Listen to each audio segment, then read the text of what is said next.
కోట్లు ఇచ్చి తల్లి రుణం తీర్చుకోవడానికి వచ్చిన తన కొడుకుని తల్లి ఒక రాత్రి తన పక్కన చిన్నపిల్లాడిలా పనుకోమంది. ఎందుకో తెలిస్తే షాక్ అవుతారు. రాజు అనే అబ్బాయి చాలా కష్టపడి చిన్న వయసులోనే ఒక బిజినెస్ పెట్టి ఆ బిజినెస్ సక్సెస్ అవడంతో కోట్ల రూపాయలు సంపాదించాడు.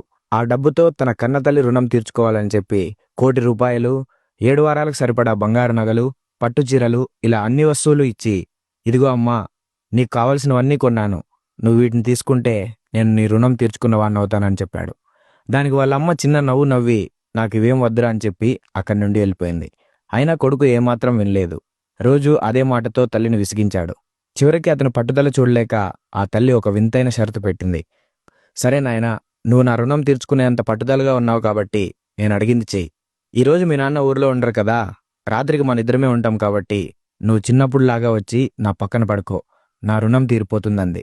తల్లి కోరిక వింతగా అనిపించిన ఇంత చిన్న పనితో తన రుణం తీరిపోతుందంటే చాలని రాజు వెంటనే ఒప్పుకున్నాడు. ఆ రాత్రి తల్లి పక్కన పడుకున్నాడు. గాఢ నిద్ర పట్టే సమయంలో తల్లి మెల్లగా లేపింది. నాయనా, దాహంగా ఉందిరా, నీళ్ళిస్తావా అంది. రాజు ప్రేమగా లేచి నీళ్ళిచ్చాడు. ఆ తల్లి ఒక గుక్క తాగి మిగిలిన నీటిని చేయిజారినట్టు బెడ్ మీద ఒలకబోసింది. రాజు కాస్త విసుక్కున్నా సర్దుకొని పడుకున్నాడు. అర్ధరాత్రి దాటాక తల్లి మళ్లీ లేపింది. కన్నా, మళ్లీ దాహం వేస్తుంది అంది. ఈసారి రాజు కోపం వచ్చింది.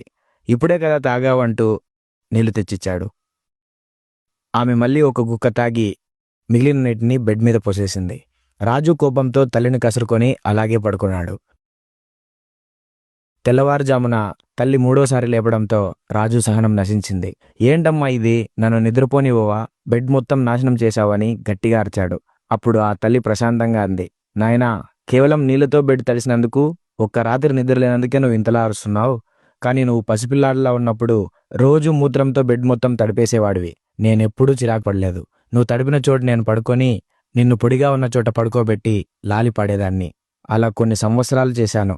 ఆ ప్రేమను, ఆ త్యాగాన్ని ఈ డబ్బుతో, నగలతో ఎలా తీరుస్తావు నాయనా అంది.